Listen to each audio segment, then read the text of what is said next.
Hey, this is part 2 of my little bone series. In this episode we're going to be talking about how to whiten your skulls and different methods of whitening them. Also how the different methods can affect the composition and the color of your skulls and bones. Our first method is sun bleaching.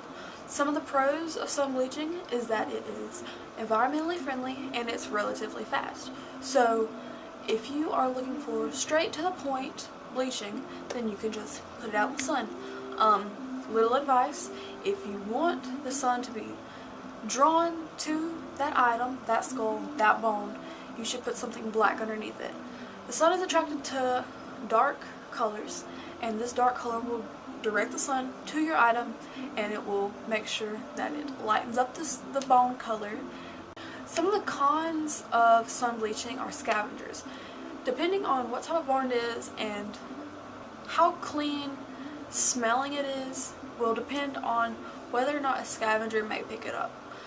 Some scavengers may just want to chew on it, like a coyote or a fox or a wolf or a possum.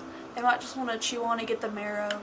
Another con is too much exposure. Too much sun exposure can make it brittle, and you really don't want that because, let's say you were to happen to accidentally drop your item, like a skull. You don't want it to break, and that will just lead to more work for you to have to do to glue it back together, or it could just be too broke where you can't even fix it.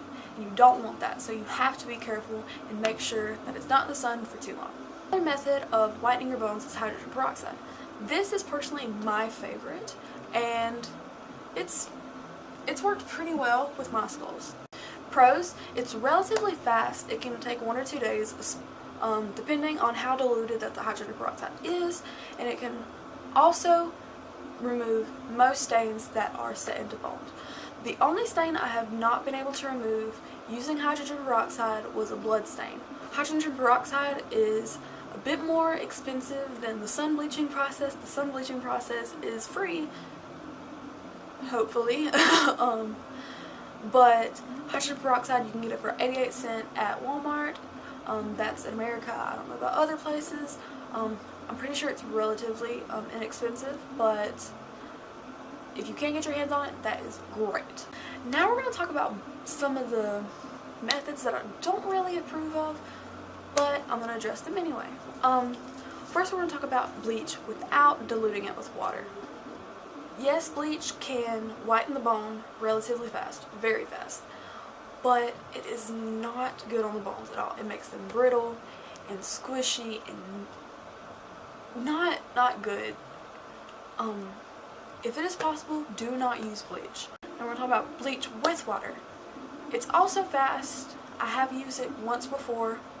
You have to be careful with how long you leave the bone in the bleach, because that can affect how brittle that your bones may come out. You do not want them to be brittle, because we already talked about that earlier. Bleach with water is better than using it without water. You need to dilute it to make sure that it isn't too dangerous to the bone. You do not want it to damage the bone, and bleach is just so harsh, and if you can divert away from bleach, that is the best option. Now I'm going to get into 2 methods that I could not find pros for, but people asked on whether or not you could use them. First being vinegar. Couldn't find any pros, but let's talk about the cons. Vinegar can damage the bones very, very severely when paired with heat. So don't do it, because there's no pros to it in the first place. I couldn't find anywhere that says that vinegar does whiten bones. I just found a lot of people asking online if vinegar could be used to it, and it can't. Don't use it. The other method is borax. No pros to it, and the cons pretty similar to vinegar. It's very damaging whenever paired with water, and especially bleach. Don't put it with bleach.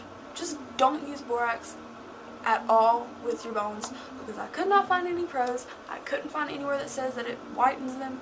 I just saw that it speeds up the process of whitening, and if you can whiten your bones without using borax, I would suggest doing that because it's expensive, it can be expensive, and vinegar can be expensive. So those are 2 more cons for those 2 other methods. So this video is relatively fast, but also very informative, and I really suggest listening to my suggestions, but if you do want to try them out for yourself, go for it. You gotta have some hands-on learning sometimes. But thank you for watching. Subscribe to my channel if you haven't already. Like this video. If you haven't seen the video before this one, go check that one out as well. But that's all I have for you for this video. But thank you for watching, and I'll see you next time.